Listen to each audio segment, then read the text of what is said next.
of God. Magampo ta, Ginoo, salamat sa imong pulong, salamat sa imong presensya, and even, O God, na kami makapamalandong sa imong pulong karon nga hapon, ikaw magpanalangin, nini ang mga kamatuoran, O God, sa among pagatun-an kini karon nga hapon. Kini mo pagampo sa ngalan ni Jesus. Amen. Nunayo sa ka-auction daw sa London, ug usa sa gi-display dito is ang violin. And medyo daan na siya. And sa panahon nga nagsugod ang bidding, wala gyud nagpataas sa ilang kamot. Until na ay usa ka senior citizen nagtindog niadto siya sa taas ug iyahang gi-play ang nindot kay nga music using that violin. And grabe ka-amaze sa mga tawo kay nindot kay siya og tingog. And after that, grabe ang pataas dayon og kamot sa mga tawo pagsugod sa bidding, and kato siya nga violin, although daan na siya, but nahalin siya og thousands of euros. Okay. According sa story. So sa point nato makaigsunan, na ang value di ay sa violin wala nagikan sa iyahang condition, but from the touch of the master's hand. Kay tag-iyam da ito ang nagplay. And this is also true, makaigsunan. Ang value nimo, ang value nako, wala nagikan kung unsa ta. Unsa ang atong status sa kinabuhi. But our value comes from someone who holds our life. And diha mosulod makaigsunan ang kahibulungan nga grasya sa Ginoo sa atong kinabuhi. Because God's grace works in broken lives to produce beauty. And even God's grace changes our worth because of the touch of our Master. And ang grasya sa Ginoo, pwede niya gamiton ang usa ka ordinaryo nga butang, ang usa ka ordinaryo nga kinabuhi into a channel of blessing. Ug mo na siya ang atong passage mga igsunan, Paul reminds us that through the abundant grace of God, even our hardships can produce eternal beauty and even blessing. Ug atong tun-an karon nga hapon ngano inana ka kahibulungan or even hardships pwede gamiton sa Ginoo para sa atong kaayuhan ug para sa iyang himaya. Number 1, unang nga butang dinhi sa verse 15, ingon niya, for all things are for your sake. So unang nga butang, why grace is abundant or amazing? Because God's grace is working for our own good. Bisan ang pinakalisod na sirkumstansya sa atong kinabuhi, bisan ang pinakabugat nga pagsulay na moabot sa atong kinabuhi, ingon ni Apostol Pablo, pwede na gamiton sa Ginoo para sa atong kaayuhan. It can be God's tool of God's grace makaigsuunan working for the good of every believer. Busa gi-mention ni Apostol Pablo diha ang iyahang ministry nga nadawat. And kung naton tanawon gikan diha sa verse 1, pag-abot dayon sa verse 4 ingon niya, for we preach not ourselves but Christ Jesus our Lord, and ourselves your servants for Jesus' sake. And as I fulfill my ministry, ingon ni Apostol Pablo, ingon niya, we troubled on every side. And daghantag mga makita no sa kinabuhi ni Apostol Pablo, mga kalisod. In fulfilling his ministry, preaching the gospel, serving the people of God, and gi-consider niyang kaugalingon as a servant, ingon niya, troubled on every side, yet not distressed, perplexed but not in despair, persecuted but not forsaken, cast down but not destroyed. And kung nimong tanawon, mas ma-appreciate nimo na siya ng mga butang statements niya kung makita nimo sa giagian ni Apostol Pablo, siyang pag-alagad, to the point nga sometimes hapit gid siya mamatay. Siyang pag-alagad, nabay panahon sa imong kinabuhi nga sa imong pag-alagad ng between life and death experience ba? Si Paul bugat. So mas ma-appreciate nimo na siya na statements ni Paul sa iyang kinabuhi, siyang pag-alagad sa Ginoo. Busa ingon niya, troubled on every side, yet not distressed. Why? Because of God's grace. Sa grasya sa Ginoo sa iyang kinabuhi, sa iyang pag-alagad. And ang life or ang kinabuhi ni Apostol Pablo makaigsunan is a living proof that God's grace does not remove hardships. Ang grasya sa Ginoo nga available sa imong kinabuhi, nga nagluwas sa imuha, nga nag-sustain sa imuha, sa imong pag-alaga sa Ginoo karon, wala nagkuha sa mga kalisod sa imong kinabuhi. Pero ang grasya sa Ginoo gatrabaho sa imong kinabuhi and transforms your trials, even your trials makaigsunan, into blessings. It transforms even our trials into blessings. Tungod kay ang Diyos makaigsunan, God is not only in our victories, but sometimes He is also in our misery, using it for our spiritual growth and even ingon sa pulong sa Ginoo for the good of others. Makabantay mo kan abitawng gahimog espada or ibutan na to sundang. Di ba ginabutang na siya sa kalayo para unsa? Human nagbutang sa kalayo, dukdukon nag-ayo. Kay para ma-transform siya into something strong na sundang or espada para ligon and even useful. And this is also true in our Christian life, mga kaigsunan. God allows us to go through fiery trials, not to harm us, but to help us grow in our relationship with God. For us to be conformed to the image of His Son. At si Apostol Pablo nag-agian ang mga panahon sa iyang kinabuhi, pero sa ingon niya, ang grasya sa Ginoo sufficient. Dili lang sa kaluwasan, but even in our Christian life. His grace is sufficient.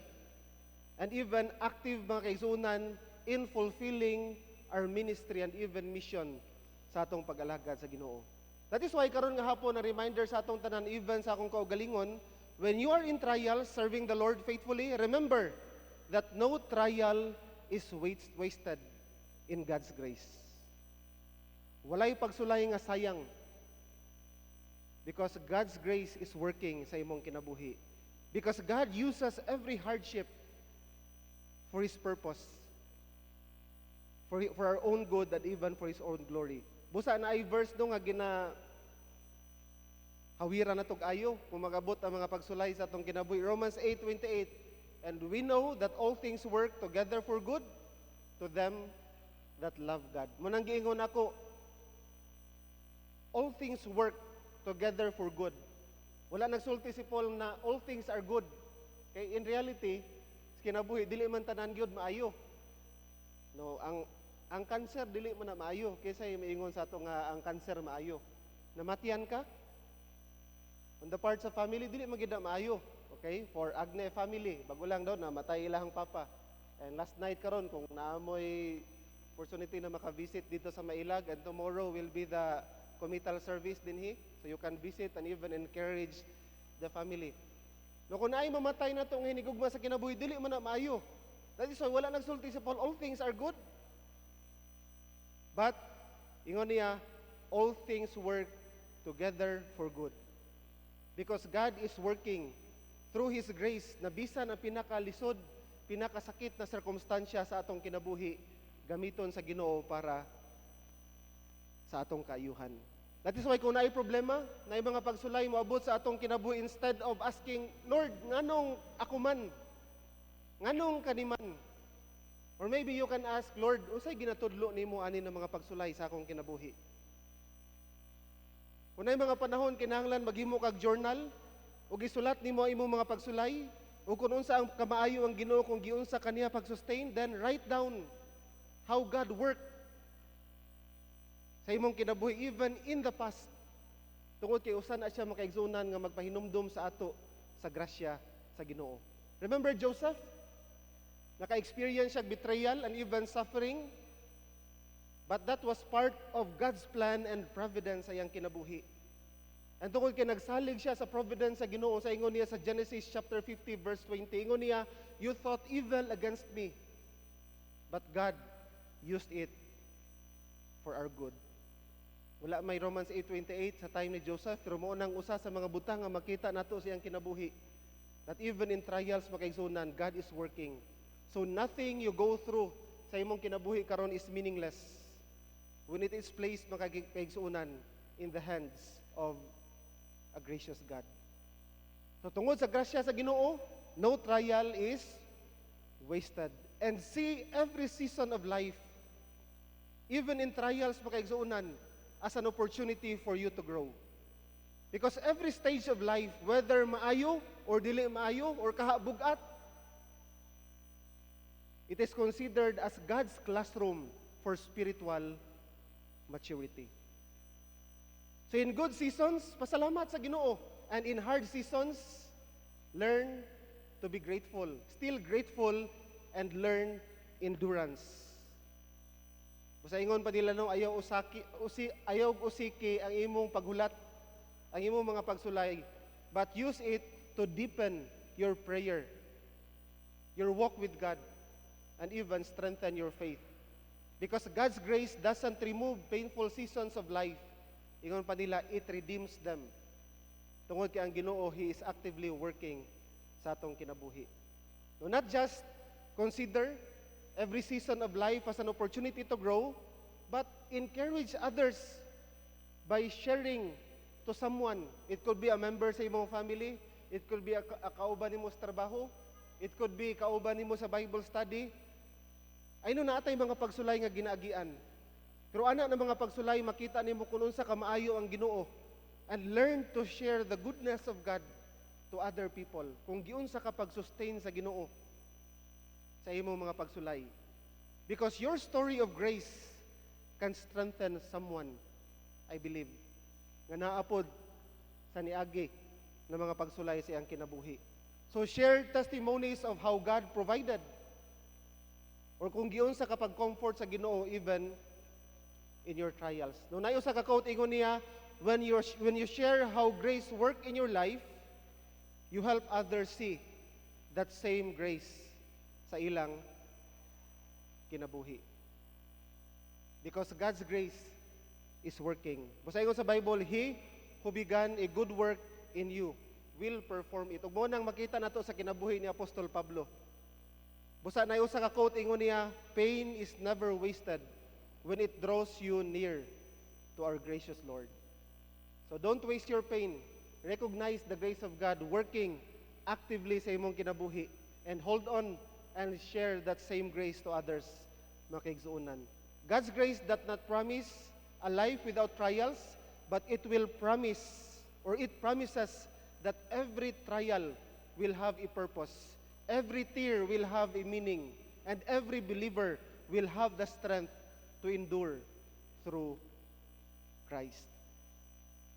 Ug mo nang unang butang no nga ato makita dinhi, mga kaigsuonan. And secondly, usay giingon diha sa next part. Ingon niya sa 2 Corinthians chapter 4. 2 Corinthians chapter 4 verse 15. Ingon niya, all things are for your sakes. So God's grace is working para sa inyong kaayuhan, and also that the abundant grace might through the thanksgiving of many. So unsa daw ang gimension diya mahitungod sa grasya sa Ginoo? So God's grace is working for our good, and also God's grace is abundant. It is beyond measure. So busa gigamit diya ang word na abundant, mga kaigsuonan. And ang word na abundant daw, it means, it reveals that God's grace is overflowing, limitless, and always sufficient.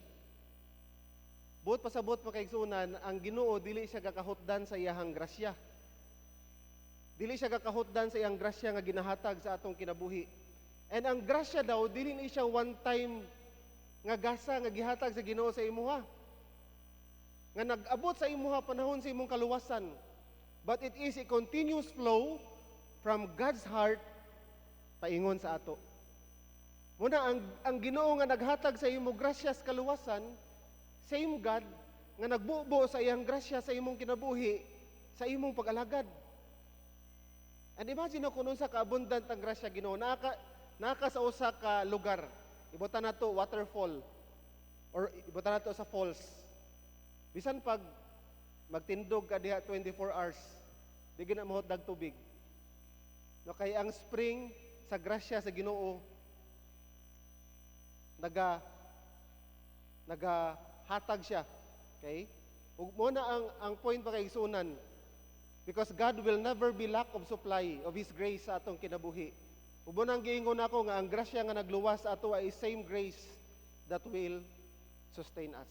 Ubo ning point ni Apostol Pablo diha, nagalagad sa Ginoo, na mga pagsulay and yet gigamit na sa Ginoo para sa iyang kaayuhan, and pinaagi po sa grasya sa Ginoo nga abundant dili lang para sa iya ha, ang grasya sa Ginoo nga nag-overflow sa iyang kinabuhi gigamit sa Ginoo nga nahimong instrumento sa uban. Nga dili lang siya naka-experience sa blessing sa Ginoo but also others. Ang grasya nga ako nadawat dili lang para sa akong kaugalingon. Munano kung nasabtan nato nga ang Christian life is not just all about us, ang atong kinabuhi ginagamit sa Ginoo so that mahimo kang blessing sa uban. So ang lesson diyan may igsoon nato makita nga tungod kay ang grasya sa Ginoo abundant, stop living as if God's grace has limits.